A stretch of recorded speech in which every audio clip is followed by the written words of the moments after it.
Hello students. MKS college के YouTube channel में आपका स्वागत है। और अभी हम लोग सेमेस्टर 3 एईसी मतलब एबिलिटी इन्हेंसमेंट कोर्स एक सब्जेक्ट है, उसको सीखने वाले हैं। और आपको बता दें कि एईसी में थर्ड सेमेस्टर में जो सब्जेक्ट पेपर है वह डिजास्टर रिस्क मैनेजमेंट के नाम से है। यह आर्ट्स, साइंस और कॉमर्स तीनों के लिए है। और डिजास्टर रिस्क मैनेजमेंट में आपको केवल एमसीक्यू टाइप क्वेश्चन पूछे जाएंगे, जो कि 70 मार्क्स का होगा। और 30 मार्क्स का सीआईए का एग्ज़ाम आपके अपने कॉलेज में ही हो गया होगा। और जो 70 मार्क्स का है वह पूरे के पूरे एमसीक्यू क्वेश्चन पूछे जाएंगे। एमसीक्यू मतलब एक क्वेश्चन होता है, उसमें 4 ऑप्शन मिलेगा। उस चारों ऑप्शन में से जो सही आंसर है उसका जवाब आपको देना है। तो उसकी तैयारी हम लोग करने वाले हैं, डिजास्टर रिस्क मैनेजमेंट। तो आपको एक बात और भी पता होगा कि जो 70% मार्क्स होता है एमसीक्यू टाइप खास करके, आपका हैंडराइटिंग खराब हो बढ़िया हो, तो अगर आपका आंसर सही है, ए बी सी अथवा डी, जो भी सही आंसर है आपने अगर सही का चुनाव किया है तो फुल मार्क्स मिलते हैं, उसमें नंबर कटने का चांसेस नहीं है। इसका अर्थ यह हुआ कि यह परसेंटेज का भी आपका बढ़ाएगा। तो इस वीडियो को लास्ट तक देखिए और बार बार रिवीजन करिए, ताकि बढ़िया नंबर आप ला सके। 70 में 70 नंबर भी आ सकता है, पूरी संभावना है। तो सबसे पहला काम, हम लोग पूरे विषय को थोड़ा आउट सीखेंगे और साथ साथ 200 से 300 एमसीक्यू क्वेश्चन को भी देखेंगे। तो चलिए स्टार्ट करते हैं। तो सब्जेक्ट का नाम है थर्ड सेमेस्टर में AEC ability enhancement course, disaster risk management. तो डिजास्टर रिस्क मैनेजमेंट 3 शब्दों से जुड़ा हुआ है। पहला है डिजास्टर, दूसरा है रिस्क, तीसरा है मैनेजमेंट। पहला क्या है? डिजास्टर, दूसरा है रिस्क, तीसरा है मैनेजमेंट। तो डिजास्टर रिस्क मैनेजमेंट के नाम से यह जाना जाएगा। और यहां देखेंगे डिजास्टर रिस्क मैनेजमेंट 3 वर्ड में है। तीनों वर्ड को अलग अलग हम लोग सीखें तो तीनों का डेफिनेशन यहाँ पे है। डिजास्टर रिस्क मैनेजमेंट का थोड़ा हिंदी में देखते हैं, तो तीनों को अलग अलग सीखने की कोशिश करें। तो पहला है डिजास्टर। डिजास्टर को हिंदी में बोलेंगे आपदा। इस डिजास्टर को हिंदी में क्या बोलेंगे? आपदा। आपदा किसे बोलेंगे? आपदा का नीचे हिंदी में दिया हुआ है, ऊपर इंग्लिश में दिया हुआ है, जैसा जिसको सहूलियत हो समझने की कोशिश कर सकते हैं। तो आपदा का मतलब है कि आपदा एक अचानक विनाशकारी घटना है जो बिना पूर्वानुमान या बिना सूचना के घटित हो जाती है। जैसे आप देखते होंगे कभी बाढ़ आ गया या भूकंप, तो भूकंप आने से क्या पहले हम लोग को कोई सूचना मिलती है? बिल्कुल भी नहीं मिलती है। तो इसी कारण से पहला जो सेंटेंस लिखा हुआ है कि आपदा एक अचानक विनाशकारी घटना है जो बिना पूर्व सूचना के या चेतावनी के घटित हो जाती है, जो किसी समुदाय या समाज में व्यवधान या विनाश और संकट का कारण बनती है, जिसके कारण मानव जीवन के क्रियाकलाप अवरुद्ध हो जाते हैं, जिसके परिणाम स्वरूप अक्सर मानव में माल, जान या जान माल की क्षति हो जाती है, या भौतिक या आर्थिक या पर्यावरण को भी काफी नुकसान हो जाता है। तो इस प्रकार आपदा किसे बोलेंगे कि एक प्रकार से देखा जाए तो प्रकृति के द्वारा या मानव निर्मित भी द्वारा, हम लोग आगे इस विषय में बात करेंगे कि अचानक कुछ व्यवधान आ जाना, बिना सूचना दिए हुए कोई दुर्घटना घटित हो जाना, कोई घटना हो जाना, तो यह क्या कहलाएगा? आपदा कहलाएगा। तो आपदा का अर्थ हम लोग समझ चुके हैं। इस तरीके से आप दूसरा है रिस्क। डिजास्टर मतलब आपदा, दूसरा है रिस्क। रिस्क को हिंदी में बोलते हैं जोखिम। जोखिम किसे बोलेंगे? तो जोखिम अनिश्चितता या घटना की संभावनाओं को संदर्भित करता है, जो नुकसान या हानि या अवांछनीय परिणामों को जन्म दे सकता है। इससे ऐसी घटना होने की संभावना शामिल होती है जो उद्देश्यों, परिसंपत्तियों या कल्याण पर नकारात्मक प्रभाव डाल सकता है। जैसे जोखिम मतलब है एक रिस्क है। जैसे एक उदाहरण के लिए लीजिए कि आप बाइक से कहीं जा रहे हैं, तो बाइक से जाने के क्रम में एक रिस्क क्या है, आप गिर सकते हैं। तो गिरने की संभावना है, जोखिम है एक प्रकार का, क्योंकि जितने भी तेजी गति से आप चलेंगे गिरने की संभावना उतने ही अधिक होगी। तो इस प्रकार आपके लिए एक जोखिम हो गया। तो पैदल चलना, जो व्यक्ति पैदल अगर चलते हैं तो गिरने की संभावना उसको बहुत कम है, और गिरता भी है तो चोट लगने की संभावना बहुत कम है, और मामूली चोट लगने की संभावना है। उससे अगर ज्यादा तेजी से चले, तो अगर साइकिल से चलता है व्यक्ति, तो पैदल की तुलना में थोड़ा ज्यादा अधिक चोट लग सकता है उसे। उसी प्रकार अगर बाइक या मोटरसाइकिल से चलता है तो उससे और अधिक चोट लग सकती है दुर्घटना होने पे। यही और देखें कि हवाई जहाज अगर आदमी जाता है तो उसको उसकी बचने की संभावना बिल्कुल शून्य हो जाती है। अर्थात क्या है कि जितना अधिक स्पीड से आप चलेंगे जोखिम की संभावना उतनी अधिक होगी। तो जोखिम का मतलब है रिस्क। आप समझ सकते हैं रिस्क किसको बोलेंगे। तो कोई भी काम करने में या रिस्क है, कोई भी आगे बढ़ने में काफी सारा रिस्क होता है, तो रिस्क है मतलब जोखिम है आपका। ठीक है, जोखिम को हम लोग अभी समझ चुके हैं। फिर आगे बढ़ते हैं मैनेजमेंट के ऊपर में। तो पहला हो गया डिजास्टर, किताब का ही नाम है डिजास्टर रिस्क मैनेजमेंट। पहला हो गया था डेफिनेशन डिजास्टर का, दूसरा हो गया रिस्क का, तीसरा आप मैनेजमेंट के बारे में पढ़ेंगे, प्रबंधन के बारे में पढ़ेंगे। थोड़ी देर अभी पहले बात किए हैं कि जैसे आपदा अगर है, आपदा अगर किसी का आना है या आप आता है तो रिस्क तो है ही। तो जैसे अगर घर से आप बाइक से निकलते हैं तो रिस्क तो है गिरने का, मगर हम लोग उसकी बचाव के लिए क्या करते हैं, पहले से ही हेलमेट पहन के घूमते हैं, हेलमेट लगा के चलते हैं। अर्थात क्या है, जो आपदा आ सकती है या आने वाली है, कोई संभावना है कि आप गिर भी सकते हैं, नहीं भी गिर सकते हैं। तो अगर गिर सकते हैं तो उससे बचाव के लिए आपको प्रबंधन करना होगा, मैनेज करना होगा, मतलब हेलमेट लगा के चलना होगा। तो एक क्या हो गया कि बचाव। तो प्रबंधन मतलब कि दुर्घटना अगर घटित हो सकती है उससे पहले ही क्या कर लेना, थोड़ा सा बचाव कर लेना। लिखा हुआ है नीचे, आपदा प्रबंधन का अभिप्राय है कि ऐसा ऐसे सभी उपाय किए जाने से है जिसमें खतरा या आपदा का रूप ना ले सके। मतलब पहले ही आपको थोड़ा सा उपाय कर लेना है जिसमें कोई आपदा ना आए या कोई खतरा ना आए। जैसे अभी हमने उदाहरण दिया था कि हेलमेट अगर कोई पहन लेता है तो खतरा हो सकता है मगर आदमी बच जाएगा। तो यह थोड़ा सा, आपदा को आप रोक नहीं सकते हैं, एक्सीडेंट को आप रोक नहीं सकते हैं, मतलब रोका तो नहीं जा सकता एक्सीडेंट को, मगर आप क्या कर सकते हैं कि थोड़ा सा खुद को बचाव कर सकते हैं, ज्यादा चोट आपको नहीं लगेगी या आप बच सकते हैं। तो आपदा प्रबंधन का मुख्य उद्देश्य है विभिन्न विधियों या संसाधनों के आपदाओं से होने वाले नुकसान को न्यूनतम करना या समाप्त कर देना। जैसे कोई व्यक्ति हेलमेट लगा के चल रहा है तो क्या हुआ, अगर गिर जाता है तो या तो उसको चोट लगेगी नहीं, और लगेगी भी तो वो न्यूनतम लगेगी, कम कर लेंगे। अदरवाइज हेलमेट नहीं लगा के चलते तो पूरा गिर सकता था। तो इसको व्यवस्था कर लेना, पहले से ही प्रबंध कर लेना कि ताकि आपको कोई नुकसान नहीं हो। तो आपने अभी पूरा का पूरा सीखा है क्या कि डिजास्टर मतलब आपदा का अलग परिभाषा, रिस्क मतलब जोखिम अलग परिभाषा, और मैनेजमेंट मतलब प्रबंधन, उसके लिए व्यवस्था करके पहले से रखना ताकि कोई आपदा आपका कुछ बिगाड़ नहीं सके या उसको आप झेलने की आपके अंदर क्षमता हो जाए, तो मैनेजमेंट। तो टोटल हो गया डिजास्टर रिस्क मैनेजमेंट। चलिए आगे देखते हैं हम लोग। तो आपदाएं जो होती हैं वो दो प्रकार की होती है मुख्य रूप से। तो पहली जो पहली है यह है नेचुरल डिजास्टर, प्राकृतिक आपदाएं। और दूसरी है कि मैन मेड डिजास्टर, मानव निर्मित आपदाएं। तो पहला देखते हैं, पहला क्या है। तो प्राकृतिक आपदाओं को देख लेते हैं पहले। चार पांच हम लोग ऐसे लिखे हैं और बहुत सारे आपदाओं के बारे में हम लोग बात करेंगे। तो पहला क्या है, बाढ़, फ्लड, जो हम लोग देखे हुए हैं काफी। बाढ़ आने से क्या होता है कि पानी बहुत तेज आ जाता है, पानी बहुत ज्यादा आ जाता है। तब पानी का अति प्रवाह हो जाना, जिसके कारण से क्षति होना या विस्थापन का कारण बनना। विस्थापन मतलब लोगों को अपना घर छोड़ करके जाना होता है, तो यह कहलाता है क्या, विस्थापन।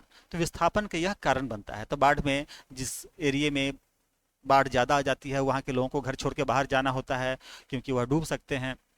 तो यह पहला क्या कहलाया कि बाढ़ के कारण से, यह प्राकृतिक है, यह मानव बाढ़ नहीं लाता है, नेचर के द्वारा, प्रकृति के द्वारा आपदा यह आता है, तो बाढ़ क्या कहलाएगा? नेचुरल डिजास्टर, प्राकृतिक आपदा। दूसरा है साइक्लोन, चक्रवात। चक्रवात का मतलब है कि विनाशकारी हवाओं और बारिश के साथ तीव्र तूफान, बहुत ज़्यादा तूफान आया, बहुत ज़्यादा बारिश आ रही है, और उस बारिश की वजह से काफ़ी सारे पेड़ पौधे गिर जाते हैं। उस पेड़ पौधे गिरने की वजह से, जैसे कोई सड़क पर व्यक्ति जा रहा है, उसी के ऊपर पेड़ गिर गया तो उसकी मृत्यु हो सकती है। तो इस तरीके से बहुत सारे संपत्तियों का भी क्षति हो सकता है। यह क्या कहलाया? चक्रवात, या कहलाएगा साइक्लोन। तो साइक्लोन को हम लोग समझ चुके हैं। अगला है भूकंप। भूकंप मतलब अर्थक्वेक, इंग्लिश में बोलेंगे अर्थक्वेक, हिंदी में बोलेंगे भूकंप। तो अचानक धरती के हिलने से संरचना ढह जाती है। अभी देखे होंगे भूकंप में काफ़ी सारे नेपाल वगैरह में या भी म्यांमार में काफ़ी क्षति हुई थी। तो काफ़ी सारे घर वगैरह गिर गए थे, काफ़ी लोग भी मारे गए थे घर में दब जाने के कारण से। तो यह क्या कहलाएगा? भूकंप। तो यह अचानक आती है, कोई भी इससे पहले सूचना नहीं रहता है, तो यह प्राकृतिक आपदा है, नेचुरल डिजास्टर है, मानव द्वारा निर्मित नहीं है, तो यह कहलाएगा भूकंप आपदा है। भूस्खलन मतलब लैंडस्लाइड। लैंडस्लाइड का मतलब है कि पृथ्वी का बड़े पैमाने पर खिसक जाना या खिसकना, जिससे अवरोध या खतरा उत्पन्न हो सके। जैसे जो पहाड़ी एरिया है, वहाँ पर क्या होता है कि पहाड़ ढह जाता है, तो पहाड़ ढहने के कारण से सड़क जाम हो गया, या किसी को क्षति हो गई, कोई गाड़ी से कोई जा रहा है, उसी के ऊपर पूरा पहाड़ गिर गया, तो आदमी या मनुष्य की या और भी सारे चीज़ों की क्षति हो सकती है। तो यह क्या कहलाएगा? भूस्खलन या लैंडस्लाइड। आगे है कोविड-19, एक महामारी आई थी, कोरोना जिसके नाम से हम लोग जानते हैं। यह वैश्विक महामारी स्वास्थ्य प्रणालियों और अर्थव्यवस्थाओं को प्रभावित कर रही थी या कर रही है। तो कोविड-19 में, हालांकि इसके बारे में थोड़ा सा कहना सही उचित नहीं होगा कि यह प्राकृतिक है कि मैन मेड है, फिर भी हम लोग अभी तत्कालिक रखे हैं नेचुरल डिजास्टर में। आप इसमें भी मैन मेड में भी रख सकते हैं, हम लोग अभी तत्कालिक नेचुरल डिजास्टर मान रहे हैं। तो यह वैश्विक महामारी है जिसमें आप लोगों ने अनुभव भी किया होगा, काफ़ी सारा आपको घर में रहना पड़ा था, और एक पूरे वर्ल्ड लेवल पे यह फैल गया था, जिसमें आपको एक प्रकार से देखा जाए तो आप घरों में कैद रह रहे थे, और काफ़ी हेल्थ संबंधी, स्वास्थ्य संबंधी काफ़ी परेशानियों का सामना करना पड़ रहा था। तो यह है नेचुरल डिजास्टर, प्राकृतिक आपदाएं। दूसरा है, तो यह जो प्राकृतिक आपदाएं देखे हैं, हम लोग नेक्स्ट वीडियो में क्या करेंगे कि सभी एक एक आपदा के बारे में अलग से डिस्कस करेंगे, अलग से बात करेंगे। अभी चलते हैं हम लोग मैन मेड डिजास्टर के बारे में, मानव निर्मित आपदाएं। जैसे आदमी जो है, व्यक्ति जो है, इंडस्ट्रियल पॉल्यूशन एंड एक्सीडेंट एक बहुत बड़ा मानव के द्वारा निर्मित आपदा है।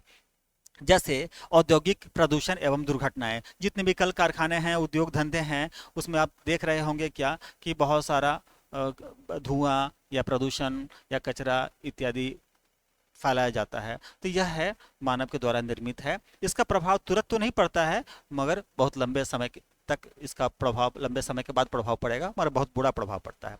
तो यहाँ लिखा है, विषाक्त पदार्थों का उत्सर्जन या पर्यावरण एवं स्वास्थ्य को हानि पहुंचाता है। यह काफ़ी जो है हानि पहुंचाता है, लॉस आपको करेगा। अगला है परमाणु आपदा, न्यूक्लियर डिजास्टर। जो न्यूक्लियर, आप जान ही रहे हैं, परमाणु आजकल चल रहा है, बहुत सारे युद्ध वगैरह में परमाणु का लोग ले करके बोल रहे हैं कि परमाणु युद्ध के बारे में। खैर, दीर्घकालीन परिणामों वाले विकिरण का रिसाव है, जो इसमें न्यूक्लियर, जहाँ कहीं भी, जैसे जापान में हुआ था, न्यूक्लियर का विस्फोट हुआ था, अमेरिका के द्वारा किया गया था, तो उसमें आप देखे होंगे कि बहुत सारे लोग, उसके रेडिएशन से काफ़ी खतरा हुआ था और काफ़ी सारे लोगों की मृत्यु हो गई थी। नेक्स्ट है स्ट्रक्चरल फेल्यूर, संरचनात्मक विफलताएं। संरचनात्मक विफलताओं का मतलब है कि जैसे अभी डिजाइन या दोषों या उपेक्षा के कारण इमारतें ढह जाती हैं। जैसे अभी आपने देखा था बिहार में ही कि एक पुल, बहुत बड़ा ब्रिज बना था, और वह गलत संरचना के कारण से, अच्छा उसमें मटेरियल यूज़ नहीं करने के कारण से, या अन्य कोई भी कारण से, या दोष उसमें होने के कारण से, या डिजाइन में कमी होने के कारण से वह क्या था, गिर गया था। तो काफ़ी सारा नुकसान हुआ था, वो काफ़ी ढह जाने के कारण से काफ़ी पैसा भी बर्बाद हुआ, समय भी बर्बाद हुआ, तो वह काफ़ी नुकसान दायक रहा है। तो कोई भी स्ट्रक्चरल फेल्यूर है, संरचनात्मक विफलताएं हैं, तो यह मानव निर्मित है। अगला है एक्सीडेंट। एक्सीडेंट कई प्रकार के हो सकते हैं, दुर्घटनाएं कई कई प्रकार के हो सकती हैं, जैसे जो वायु दुर्घटना या सड़क दुर्घटना या रेल दुर्घटना, तो यह सब है हताहतों सहित परिवहन दुर्घटनाएं। तो यह सब कारण क्या होगा, यह मानव द्वारा दुर्घटनाएं हैं। अगला है युद्ध और आतंकवाद, वार एंड टेररिज्म। अभी देख रहे होंगे कि काफ़ी रसिया में, यूक्रेन में काफ़ी युद्ध हुआ है। तो यह सब है, उसके वजह से जो है विनाश हुआ है, काफ़ी क्षति हुई है, प्रदूषण फैला है, अलग आदमी की मृत्यु अलग हुई है, काफ़ी सारे लोग बेघर हो गए हैं, ये सब अलग हुई है। तो यह सब प्रकृति के द्वारा नहीं है, इंसान ने उसे खुद क्या किया है कि निर्मित किया है, खुद उसको बनाया है। तो यह सब कहलाया मानव निर्मित और यह सब कहलाया प्राकृतिक आपदाएं। चलिए नेक्स्ट बढ़ते हैं हम लोग। तो एलिमेंट्स ऑफ डिजास्टर, आपदा के कुछ तत्व हैं। क्या क्या आपदा के कुछ तत्व हैं? तो पहला है क्षति। आपदा होने से क्या होता है कि आपको क्षति होती है, काफ़ी सारे डैमेज होते हैं, काफ़ी सारे डैमेज का सामना करना पड़ता है, काफ़ी सारे क्षति हो जाती है काफ़ी सारा। तो पहला क्या है, डैमेज है। दूसरा है तीव्र, मतलब बहुत तेज गति से यह आपदा कोई भी आता है, जैसे भूकंप आता है, पता नहीं चलेगा और अचानक 15-20 सेकंड में ही सारा काम खराब हो जाता है। तो उसी तरीके से आघात पहुंचता है, ट्रामा उसको कहा जाता है, आघात पहुंचता है। या महामारी का भय रहता है, जैसे हैजा फैल गया या कोविड अभी फैल गया था, महामारी फैलने के कारण से वह फियर ऑफ एपिडेमिक कहलाता है, वह महामारी का भय कहलाता है। जैसे अचानक अगर भूकंप आ जाता है तो लोग दौड़ के भागते हैं। अगर कोई सिनेमा हॉल में बहुत सारे लोग बैठे हुए हैं और पता चला भूकंप आया, सब इतनी तेजी से भागेंगे कि भूकंप कम आएगा या भूकंप से कम लोग मरेंगे, और दौड़ के भागने से ज़्यादा लोग, भगदड़ की वजह से ज़्यादा लोग मर जाएंगे। तो यह क्या कहलाएगा, भगदड़। तो या इमरजेंसी लग जाने के कारण से, कुछ व्यवधान आ जाने के कारण से, या कोई विपत्ति आ गई, या लॉस ऑफ जीवन पे कोई हानि आ गई, आजीविका की हानि आ गई, यह सब उसके आपदा के तत्व हैं। कि आपदा आने के कारण से जो जीविका है, जीवन का रहन सहन है, उसमें कमी आ जाती है, गड़बड़ हो जाता है। काफ़ी सारे लोगों को प्रवर्जन करना पड़ता है, मतलब माइग्रेट करना पड़ता है, अपना घर द्वार छोड़ करके बाहर जाना पड़ता है। तो यह क्या कहलाया, माइग्रेशन कहलाता है। उन लोगों का घर द्वार सब ध्वस्त हो जाता है, तो डेमोलेशन कहलाता है, ध्वस्तीकरण कहलाएगा। काफ़ी सारे लोग रिस्क में आ जाते हैं, जोखिम में आ जाते हैं, तो यह क्या कहलाएगा, रिस्क कहलाता है।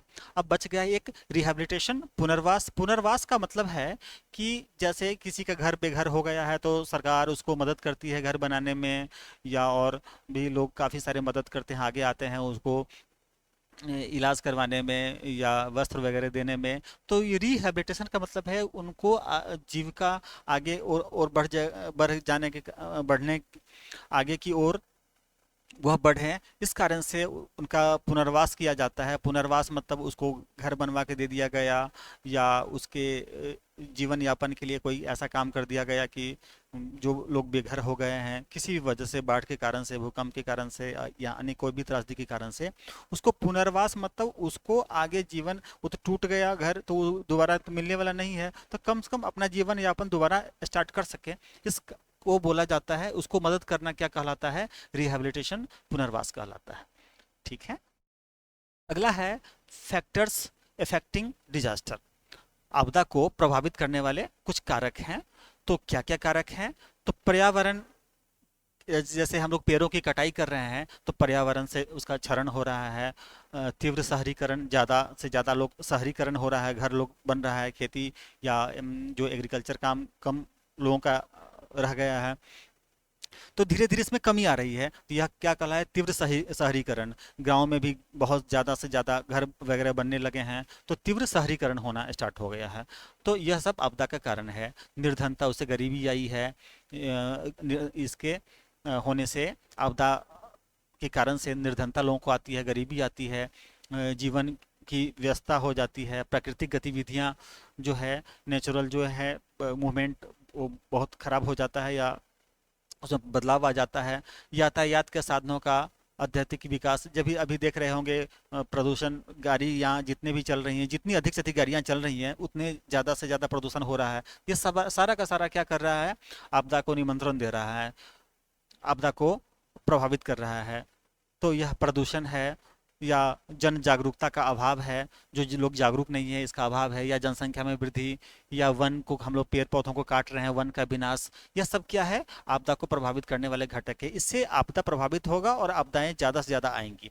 तो समुदायों या प्रथाओं में परिवर्तन, या खान पीन जीवन शैली में परिवर्तन, या रासायनिक तत्वों का, केमिकल्स वगैरह का उपयोग ज़्यादा करने के कारण से, तो या पर्यटन की बढ़ती प्रवृत्ति के कारण से, या चेतावनी तंत्र का विकसित न हो जाना, न होना, जैसे पहले कोई बाढ़ आने से पहले, अभी जैसे मौसम, अब मोबाइल वगैरह पर देखते होंगे कि मौसम खराब होने वाला है, तो पहले से ही सूचित हो जाता है कि मौसम खराब होने वाली है, तो आप पहले से ही निश्चिंत रहते हैं कि मौसम खराब होने वाली है। उस अकॉर्डिंग पहले से ही आप अपने आप को व्यवस्थित तरीके से रख करके काम वगैरह करते हैं। कहीं जाना आना रहता है तो थोड़ा सा छाता लेके निकल जाते हैं, या फिर अपना पहले से ही पूर्वानुमान लगा करके व्यवस्था कर लेते हैं कि यह फलाना दुर्घटना घटने वाली है, और या इस प्रकार की बाधा आने वाली है, हमें पहले ही अरेंजमेंट करके चलना है। तो अभी तो बहुत सारी सुविधाएं हैं, चेतावनी है, आपको चेतावनी मिल जाता है कि फलाना ऐसा होने वाला है, तो आप अपने आप को सुरक्षित कर लेते हैं। तो पहले इसका विकसित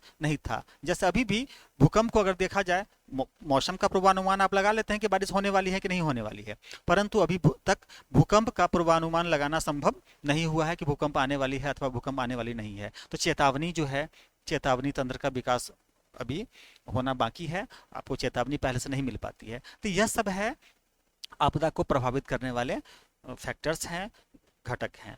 चलिए अभी इस वीडियो में इतना ही। तो हम लोग नेक्स्ट वीडियो में हम लोग देखेंगे कि जितने भी प्रकार की आपदाएं थी, तो उस सभी आपदाओं को हम लोग देखेंगे। जो प्राकृतिक आपदाएं थी, सब आपदाओं के बारे में अलग अलग सीखेंगे। तो अब चलिए मिलते हैं नेक्स्ट वीडियो में। चलिए, thank you, stay healthy, stay safe.